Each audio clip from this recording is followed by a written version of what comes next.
Oh, hey. How you doing? Welcome to now the third album review that I've done, even though we don't do album reviews. This one is for Jay-Z's 444, which released this last Friday exclusively on Tidal for whatever fucking reason. I have no clue. This is Jay-Z's 13th studio album since he hit the scene in 1996 with the classic Reasonable Doubt. Magna Carta Holy Grail, Mr. Carter's last album, was probably the biggest disappointment that I've ever had in my life. It just kind of fell flat for me, and it felt like Jay-Z was just trying to chase the trends of the time within rap music, and it wasn't what Jay does. You know, it didn't feel like a Jay-Z album. There was nothing particularly groundbreaking about it. There was nothing that even really, I feel, advanced his career, let alone the genre. But that's not what we're talking about anymore, you know? Jay-Z used to kind of be a leader in the genre, I feel, and he had that stable of producers in the early 2000s, like Kanye, producing songs like, Heart of the City and Never Change, and you have, Song Cry, a lot of these classic. Those are all off the Blueprint, but, this continued into, I'd say, even the Black Album, which, of course, infamously supposed to be his final album before he came back 3 years later. He was at the head of his game, at that point. He kind of had accrued a great deal of respect over the course of his time in the industry, and he had the best beats, just period. And anytime he put out something, it was always a genre-defining album. Whereas after the Black Album, he didn't put out, I don't think, any after that. I think his last great album was probably American Gangster from 2006. And when you take a step back and you realize that was 11 years ago, it's kind of hard to understand how Jay was relevant in the past 10 years, besides a couple of big singles or big hits like New York State of Mind and Run This Town and whatnot. So when 444 got announced as a partnership between Sprint and Tidal, I was not only skeptic, but I was a little bit worried. This, along with the stories about how he uses his music like a gambling chip, just kind of made me take pause and wonder if this album only exists to accelerate Jay's journey to be a billionaire, which he even talks about a lot on the album. This does not seem to be the case, however, because over the course of the numerous unhealthy amount of times that I've listened to this album, it was not hard for me to see that this is the most honest and genuine Jay-Z that we've seen probably ever. Right off the bat, Jay addresses his normal braggadocious nature by effectively throwing it out the window on the opener, Kill Jay-Z. He addresses some darker issues like shooting his brother when he was 12 years old, and kind of tackles some of those demons that have plagued him in the past. I have only one major gripe of this track, because I think the beat is pretty good. It's just that he disses Kanye, and I feel kind of an unsavory manner, calling him insane at one point, which is a bit uncouth, thinking about the fact that he was really kind of fucked up not too long ago. He was actually hospitalized. So, I don't know. You can take that as you will. I know a lot of people don't like Kanye, so this isn't really even a point of contention for a lot of people. But seems to be a bit of a low blow, in my opinion. Besides that, this is pretty much par for the course, right? The most par for the course song on the album, and it acts as a really decent intro to what comes after, which is somewhat of a reinvention. My main gripe with Magna Carta Holy Grail, and the Blueprint 3 for that matter, was that they just kind of felt like they were chasing the sound of the time. And rap is, of course, a constantly evolving genre, much like jazz was in the 50s and 60s. And I feel like Jay was kind of like the Miles Davis of rap in a lot of ways, or, a less generic figure. And I feel like he was at the head of kind of each evolution of the genre, and, he brought in people that even did revolutionize the genre later on, like Kanye.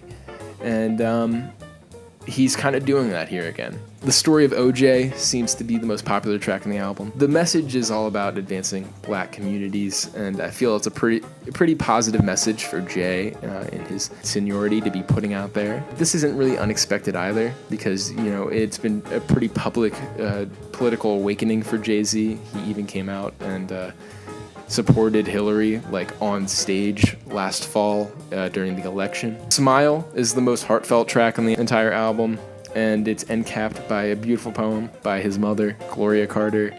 And she kind of uses the song as her stage to come out to the world, which I thought was a pretty powerful thing. While Jay's verses are great, and he has a lot to say about not only that, but, you know, other things as well, this is like the centerpiece of the song, and Smile actually also features one of the best beats in the entire album, in my opinion.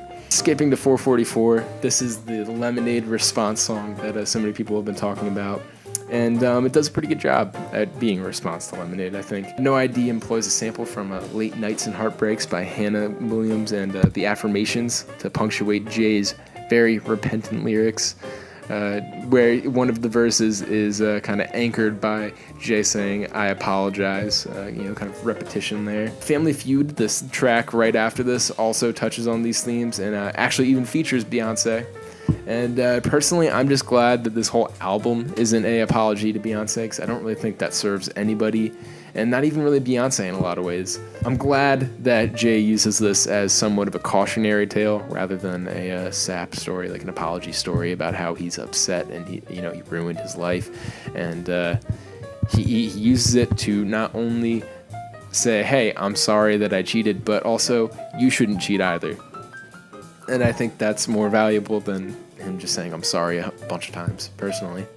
Bam is the only song that I find wholly unremarkable.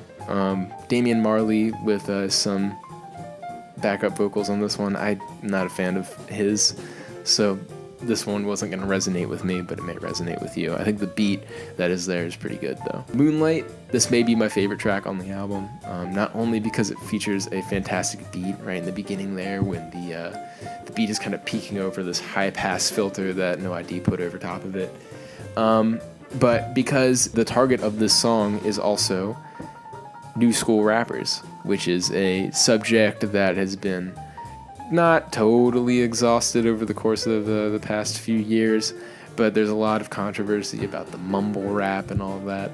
And Jay tackles this with grace from a position of seniority that many can't take.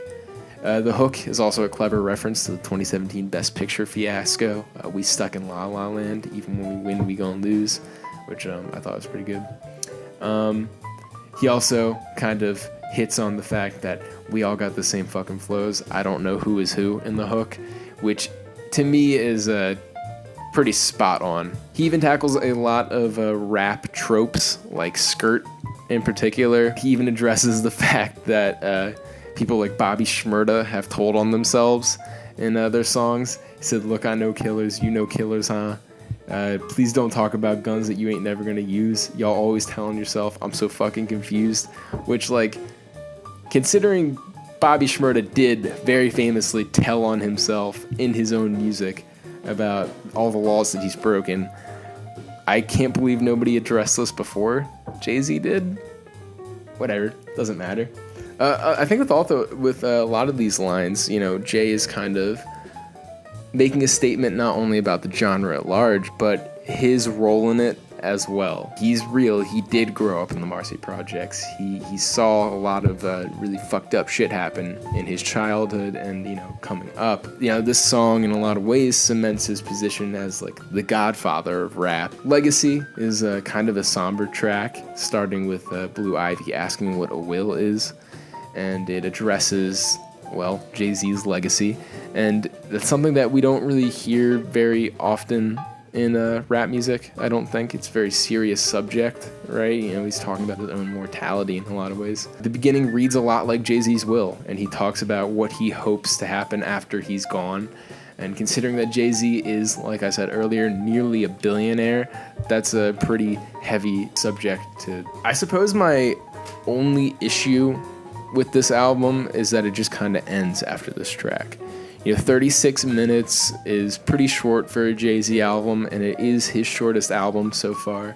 I don't know if I would have felt this way if he had just not released those 3 teasers that featured music that was not featured on the album. I, in particular, wanted to see where that Adness teaser was going, which had a pretty cool beat to it, and Jay had just one bar on there that I kind of wanted to see where that was going thematically as well, talking about letters to his dad that he never wrote. Maybe that stuff does exist and it's just a part of the visual component of this album that is obviously not out yet. Of course, this thing is full of lyrical takeaways and Jay's thoughts. A lot of what Jay is talking about is set in the past. This is very much so an album that plays out in black and white in a sense.